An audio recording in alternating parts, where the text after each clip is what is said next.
1월 9일 똑딱이 주식입니다. 자, 현대차 그룹이 오늘 다른 해보다 두세 달 앞당겨 가지고 올해의 투자 계획을 내놨죠. 역대 최대 규모죠. 자, 그동안은 이렇게 19조 7천억, 20조 4천억였다가 24조 3천억으로 규모가 늘어나면서 역대 최대치를 기록을 했는데 이러한 안을 오늘 내놔가지고 현대차의 그 주가 자체가 좀 반등 시도를 했지만은 보시는 대로 결국에는 다시 또 마이너스로 끝났어요. 그러니까 이런 날은 좀 예의상 올라주는 게 좋은데, 그죠? 역시 좀 한국 증시는 좀 까다로운 부분들이 있어요. 오늘이 옵션 만기일이었습니다. 오늘이 옵션 만기일인데, 삼성전자나 현대차 이러한 대형주들 일부는 종가권에 종가권까지 매물이 나오면서 일단 좀 눌리는 그런 흐름이 있었어요. 근데 오늘 상황을 이렇게 놓고 보면은 우리가 이 부분도 고려를 해봐야 돼요. 어떤 부분이냐면은 자, 오늘 코스피의 프로그램물의 동향입니다. 이게 비차익이고 이게 차익이에요. 보시면 차익이 계속 아래쪽으로 내려오다가 막판까지 이렇게 내려온 거 보이시죠? 3시 반 종가까지. 그죠? 요게 이제 삼성전자나 현대차 이런 종목들이 종가에 더 추가로 눌리는 그런 흐름을 만든 원인이다라고 보시면 돼요. 그러면 이 차익 프로그램 물량이라는 게 뭐냐라는 거죠. 차익 프로그램 물량이라는 거는 자, 지금 보시면 이게 코스피 200 지수예요. 코스피 200 지수. 오늘 335.40으로 끝났죠. 그리고 우리가 소위 말하는 선물 지수 있잖아요. 선물 지수. 요거 선물 지수. 근데 이 선물 지수라는 것도 이게 정확하게는 코스피 200 선물 지수예요. 자, 요게 334로 끝났죠.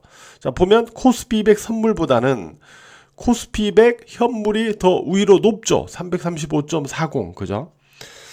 그러니까 소위 말해 가지고 이렇게 갭이 있는 거예요. 갭이 있는데 현물이 선물보다 높잖아요. 그러면 현물이 고평가됐다라고 보는 거예요. 그러면서 고평가됐으면 어떻게 해요? 보통 매도하죠. 우리 고평가면 매도하잖아. 그래서 프로그램 매도가 나오는 이게 기계적으로 나오는 거예요. 기계적으로 누가 파는 게 아니고 기계적으로. 그래서 요 갭이 현물이 선물보다 우위에서 고평가됐다고 판단해서 이렇게 프로그램물이 기계적으로 나오는 게 차익 프로그램 매물이거든요. 그래서 소위 말해서 이제 현물이 선물보다 우위에 있으니까 이거를 이제 백오데이션 상황이라고 하고 요 갭이 커지는 거를 이제 백오데이션 상황에서 이제 베이시스가 커진다라고 하는 건데 어쨌든 요런 상황 속에서 오늘 만기일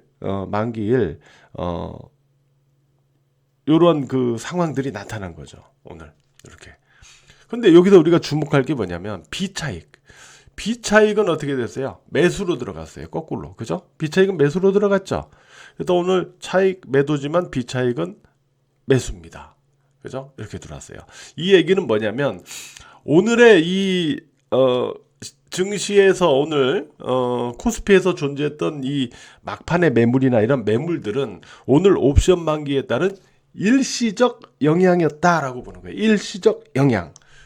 더 중요한 거는 비차익은 매수로 들어왔다는 거죠. 그건 무슨 소리예요? 아직 장이 꺾일 때가 아니다라는 거예요. 그죠? 아직 살아있다 이 소리예요. 네, 그렇게 판단을 하시면 되겠습니다. 그리고 지금 기술적으로 우리가 이거부터 볼까요? 그리고 오늘 삼성전자도 이제 마이너스로 눌려서 끝나긴 했는데 삼성전자 수급을 보시면은 기관이 막판에 이렇게 기관이 오늘 좀 팔았어요. 기관. 근데 기관도 대부분이 어디냐면은 금융투자예요. 금융투자. 얘들은 옵션 하는 애들이에요. 옵션 하는 애들. 그러니까 오늘 옵션 만기에 따른 영향이 금융투자의 삼성전자 매도로 그대로 나타났다라고 볼 수가 있어요. 근데 외국인은 오늘 그래도 어제에 이어서 추가로 순매수를 해줬다라는 거죠. 그러면은 아까도 우리가 살펴봤듯이 오늘의 매물은 대부분 일시적 매물이고 더 중요한 비차익은 매수로 들어왔다는 점. 그리고 삼성전자에서의 매물 역시 오늘 금융투자 옵션 만기 영향일 가능성이 높은 상태에서 외국인이 순매수했다는 점을 고려하면 아직 지수는 괜찮다라는 거예요. 자, 기술적으로 놓고 보더라도요. 이번 반등은 어떻게 되게 돼 있냐면은 이번 반등은 일단 최소한 5일 이평선. 자, 이거죠. 5일 이평선을 하향하지 않으면 안 끝나요. 5일 이평선을 하향하지 않으면 안 끝난다. 이렇게 보시면서 가면 돼요. 뭐 위에서 음봉이 나오든 윗꼬리가 나오든 하여튼 뭐 5일 이평선을 깨야지. 깨지 않으면은 아직 이 반등 기조가 계속 그냥 나가는 거다라고 보시면 돼요. 그냥 5일 이평선 위에서 등락을 주는 것뿐이죠. 근데 만약에 5일 이평선을 깨면 어떻게 되냐? 5일 이평선 깨면 어떻게 돼요? 5일 이평선 깨고 내려오는 조정이 나와도 다시 요 20일 이평선 쪽에 오면 또 대반등이 나가게 돼 있어요. 왜 그렇죠?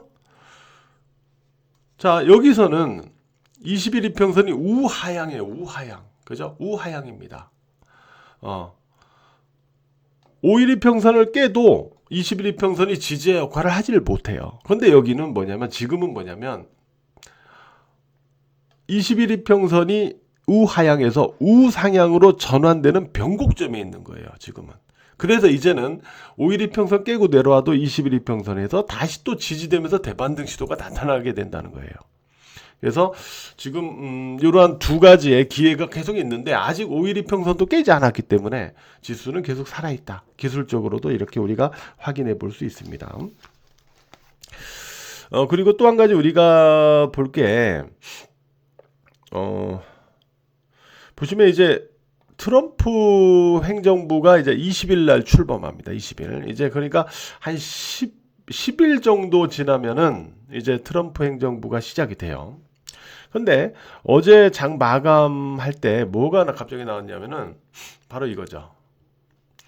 트럼프가 어떻게 했냐면은 보편관세, 그러니까 광범위한 보편관세의 법적 근거를 제공하기 위해서 국가적 경제 비상사태 선포를 고려 중이다. 이런 게 나왔었어요. 미국이 국가적 경제 비상사태인가요? 지금 세계에서 경제가 제일 좋은 나라가 미국이죠. 그런데도 불구하고 이게 무슨 소리냐? 이 법 자체가 국가 비상사태 시 수입을 관리할 수 있는 권한을 대통령에게 일방적으로 부여하게 돼 있는 법이라는 거예요. 그러니까 이 법을 이거를 선언을 하고 나면 트럼프 마음대로 할 수 있다는 소리예요.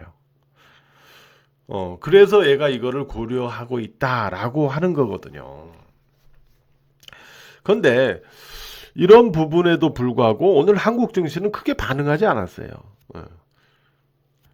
왜 그럴까요? 일단 보편적 관세 뭐 15%, 뭐 15%에서 20%, 이 정도. 이미 앞선 트럼프 리스크가 선제적으로 반영되는 과정에도 다 나왔던 얘기예요. 뭐 보편적 관세를 뭐 붙일 것이다, 뭐 이런 거 다 반영을 했던 부분이라는 게 첫 번째고, 두 번째는 이제 트럼프의 특성입니다. 트럼프의 특성. 트럼프의 벼랑 끝 전술이죠. 벼랑 끝 전술. 그러니까 예를 들어서 나는 1,500만 원을 받고 싶어. 1,500만 원을 받고 싶어요. 근데 상대방은 500만 원밖에 안 주고 싶어. 안 주려고 그래. 그러면 나는 여기 이 사람하고 이렇게 할 때 보통은 나는 1,500만 원 주쇼. 나는 500밖에 못 주쇼 하면은 한번 서로 이렇게 좁히다가 가운데점인 1,000만 원에서 서로 합의를 보는 거죠. 보통이 이렇죠. 보통이. 그죠? 근데 이 사람은 어떻게 하냐면 이 사람은 500밖에 안 주려고 하고 지금 1,500만 원을 받아야 되면 나 5천만 원 주쇼. 또는 그러니까 500이 한 10배. 그죠? 5천만 원 주쇼. 아니면 한 1억 원 주쇼 나한테. 난 1억 원 주쇼. 아니면 나 안 한다. 이래 버리는 거예요. 그럼 이 사람은 이거는 안 되겠다. 결국 이 1,500에 접근하는 수준으로 갈 수밖에 없게 만드는 거예요. 이렇게. 이게 트럼프 전술이에요. 그래서 우리가 트럼프가 수많은 엄포를 놓거든요. 뭐 한국의 방위비를 놓고도 뭐 지금의 몇 배를 올려주지 않으면 뭐 미군 철수한다는 등, 심지어는 우리가 뭐 이것도 있죠. 요 그린란드가 이제 덴마크 자치령이잖아요, 그죠? 근데 트럼프가 이 땅 미국 땅에다 내놔라. 안 내놓으면 군사적 행동을 해서 내 걸로 만들 수도 있다. 야, 이거 말도 안 되는 것 같은데 이런 얘기를 하고 있단 말이에요, 그죠? 아주 극단적인 발언을 하고 있는 거예요. 그 얘기는 실제로 트럼프가 그린란드를 뺏겠다는 의도가 아니라 그린란드에서 뭔가 최대한 얻겠다는 의도로 갖고 있는 거예요, 지금. 뭐 이쪽에 있는 어떤 자원이나 뭐 이런 게 많은, 안에 사진 보시면 참, 뭐 동화 속에 나오는 나라 같은데. 어쨌든, 실제 뺏겠다는 게 아니라, 여기서 최대한 뭘 얻을 걸 최대한 얻겠다는 의도인데, 이렇게 발언하는 거예요. 나 뺏겠다는 식으로. 그죠? 이게 트럼프의 전략입니다. 그러니까 트럼프가 지금까지 해왔던 모든 협박들은 실제인 부분도 있겠지만은 그냥 과장된 부분들도 많이 있다라는 거죠. 예. 이거를 이제 시장에 점점 출범이 다가오면서 이제 인식을 해 들어가기 시작하겠죠. 오히려 출범하고 나면 이제 그런 부분들이 현실로 이제 드러나겠죠. 그래도 제가 한국 증시가 워낙 이 트럼프 리스크에 이렇게 반영돼 왔었기 때문에 제가 앞에서 이전에 12월 달도 그렇고 제가 그 한국 증시의 변곡점을 얘기할 때 자, 한 가지를 어디다 뒀었냐면 트럼프 출범 전후, 출범 이후 이렇게 뒀었어요. 그죠? 제가 뭐 연초 하고 그다음에 트럼프 출범 이후 이렇게 뒀던 이유가 바로 이런 부분 때문에 그랬었어요. 어쨌든 이런 것도 좀 우리가 염두를 해볼 수 있겠어요. 종목은 오늘 같은 경우는 SK 하이닉스, 반도체에서는 SK 하이닉스가 다시 또 대반등에 올라가죠. 아직 안 끝났다는 소리예요. 그죠? 그리고 조선주에서는 HD 한국조선해양 이런 종목이 다시 전고점을 돌파하면서 다시 또 고점을 높여주죠. 역시 조선주도 아직 안 끝났다는 소리예요. 그리고 오늘 보면은 또 이렇게 눌려 들어가다가 SPG 같은 로봇 쪽에서 또 급반등이 나왔어요. 그죠? 급반등이 또 나왔습니다. 이 로봇 쪽도 쉽게 끝나진 않겠다라는 거죠. 지금 AI와 또 지금 로봇의 접목, 막 이런 부분들 여러 가지 앞으로. 그래서 요게 로봇 쪽도 이게 당분간 쉽게 끝나지 않을 것 같은 그런 모션을 취해주고 있습니다. 이제 바이오는 좀 선별이 필요하다고 그랬는데 제가 엊그저께인가요? 그저께 같은데 리가캠바이오가 상승하면 같은 ADC 관련주인 ABL 바이오를 보세요. 이렇게 하시죠. 그죠? 이런 종목들 오늘 올랐고요. 그 다음 유리기판 쪽도 말씀을 드린 적이 있는데, 요게 오늘 추가로 급등했어요. 근데 이게, 최태원 회장이 이제 CES 2025에서 이제 젠슨왕 CEO를 만나고 나서 뭐라고 그랬죠? SKC 유리기판을 엔비디아에 팔고 왔다. 이렇게 발언했어요. 그러면서 오늘 추가로 급등했고, 이쪽 유리기판 쪽이 또 이렇게 올라갔는데, 엔비디아가 SKC 유리기판을 향후에 채택하겠다. 이렇게 약속을 했다라는 거죠. 결국은. 그죠? 그러니까, SKC. 근데, 이런 테마주들을 이렇게 움직일 때 보면은, 테마주가 이렇게 급등해서 뭘 사지? 다 급등했는데 이럴 때는 그냥 최고 대장주 그냥 사는 게 맞는 것 같아요. 언제든지 보면 뭐 10년 전이든 20년 전이든 몇 년 전이든 지금이든 보면 이미 대장주가 너무 많이 올라갔고는 안 되겠지만은 초기 이렇게 상승이 예를 들어 어제가 이렇게 나갔을 때 다 올라갔는데 이게 뭘 사야 되지 하고 고민할 때는 역시 그냥 대장주를 사야 되는구나. 그냥 대장주를. 요런 생각을 유리기판이 다시 또 알려주네요. 그죠? 어쨌든, 요러한 섹터, 그러니까 반도체, 조선, 로봇, 바이오, 유리기판 이런 섹터에 대한 매매 관심, 지속 유효하다라고 말씀드리고 있고, 그 다음에 뭐 이런 그 2차전지 쪽은 제가 조금 더 추이를 확인해 보자. 다만, 얘들 또 관악폭이기 때문에, 그러니까, 올해 업황은 개선돼요. 업황은 개선되는데 트럼프가 지원금을 폐지한다니까 지원금 폐지하고 업황 개선하고 과연 어떤 쪽이 더 실익이 크냐에 따라서 이렇게 따져보고 있는 단계죠. 관악폭은 맞아요. 얘가 관악폭은. 만약에 트럼프의 이 지원금 폐지가 좀 수정되거나 뭐 어쩌고 막 바뀌가 이러면 얘는 또 다시 급반등이죠. 일단은 여기서는 관악폭이니까. 그러니까 지금 얘도 이렇게 화약고거든. 그러니까 언제 어떻게 될지 모르는 애니까 일단 매매를 당장은 안 하더라도 저는 이제 패턴을 조금 더 확인해 보고 있는데 매매를 당장은 안 하더라도 관심권에 넣어놓고 추이는 계속 체크할 필요는 있다. 뭐 이렇게 보고 있습니다. 이런 말씀들을 오늘은 좀 드려 보도록 하겠고요. 자, 오늘은 그 미국 증시가 휴장입니다. 지미 카터 전 대통령, 네, 타겟. 올해도 사셨어요. 네, 나이가 거의 100세가 다 된 것 같은데 했던 타겟을 추모하는 그런 의미에서 오늘 미국 증시는 임시 휴장을 합니다. 자, 오늘 하루도 매매하시느라고 모두 고생 많으셨어요.